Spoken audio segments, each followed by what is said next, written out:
అధికారంలో ఉన్న 5 ఏళ్లు ఆ ముగ్గురు రోజు వార్తల్లో ఉన్న వాళ్లే. విపక్ష నేతలే వాళ్ళ టార్గెట్, విమర్శలు ఆరోపణలే వాళ్ళ ఎజెండా.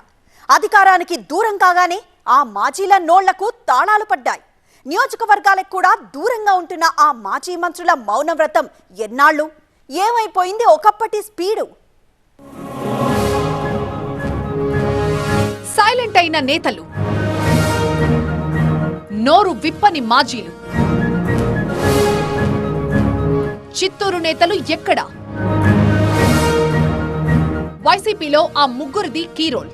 వైసీపీ అధికారంలో ఉన్న 5 ఏళ్లు ఉమ్మడి చిత్తూరు జిల్లాలో ఆ ముగ్గురు మంత్రులే. జిల్లాలో పెద్దాయనగా పెద్దిరెడ్డి రామచంద్రారెడ్డి, వైసీపీలో ఫైర్ బ్రాండ్ గా రోజా, డిప్యూటీ సీఎంగా నారాయణస్వామి చిత్తూరు రాజకీయాల్లో కీలకంగా వ్యవహరించేవారు. అధికారంలో ఉన్నప్పుడు చంద్రబాబు, పవన్ కళ్యాణ్, లోకేష్ ఈ ముగ్గురే ఆ ముగ్గురికి టార్గెట్.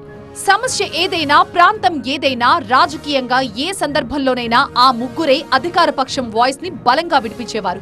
అయితే రాష్ట్రంలో ప్రభుత్వం మారడంతో ఆ ముగ్గురు మాజీలు ఎక్కడా అన్న చర్చ జనంలో ఉంది.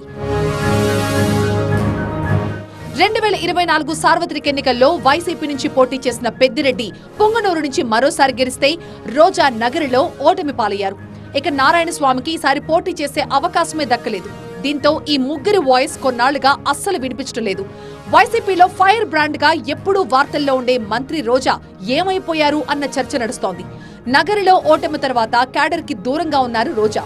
సెటైర్లు, స్టేట్మెంట్లేవీ లేకుండా మూగనోము చేస్తున్నారు ఈ ఫైర్ బ్రాండ్. ఇక గంగాధర్ నెల్లూరులో ఈసారి పోటీ చేయని నారాయణస్వామి సొంత నియోజకవర్గానికి దూరంగా ఉన్నారు. పుత్తూరులో ఇంటికే పరిమితమయ్యారు. అధికారంలో ఉన్న 5 ఏళ్లు మైక్ దొరికితే చాలు చంద్రబాబుపై విరుచుకుపడ్డ నారాయణస్వామి ఇప్పుడు మాట్లాడటమే మానేశారు. పొంగనూరు నుంచి గెలిచిన పెద్దిరెడ్డి రామచంద్రారెడ్డి అందుబాటులో ఉన్న మీడియా ముందుకు మాత్రం రావడం లేదు. ఒకప్పుడు అంతా తానైన ఆయన సొంత నియోజకవర్గంలో అడుగు పెట్టడమే కష్టమైపోతోంది. అయినా క్యాడర్ కి భరోసా ఇచ్చేందుకు అన్ని ప్రయత్నాలు చేస్తున్నారు ఈ మాజీ మంత్రి. అండగా ఉంటానని చెప్పే ప్రయత్నం చేస్తున్నా మౌనం మాత్రం వీడటం లేదు పెద్దిరెడ్డి. దీంతో ఆ ముగ్గురు మాజీ మంత్రుల తీరు వైసీపీ క్యాడర్ కి భరోసా ఇవ్వలేకపోతోంది. నియోజకవర్గాల్లో ముఖ్య నేతలు పర్యటించకపోవడం పార్టీ క్యాడర్లో ఆందోళనకి కారణమవుతోంది. రాష్ట్రంలో కూటమి ప్రభుత్వం అధికారంలోకి వచ్చాక జరుగుతున్న పరిణామాలతో కొన్ని చోట్ల వైసీపీ నేతలు అజ్ఞాతంలోకి వెళ్లిపోగా ముఖ్య నేతలు కూడా మౌనంగా ఉండటం ఫ్యాన్ పార్టీ క్యాడర్ కి ఇబ్బందిగా మారింది. మైకిల్ లాంటి నోర్లే మోగపోయాక పాపం వాళ్ళు మాత్రం చేసేదేముంది?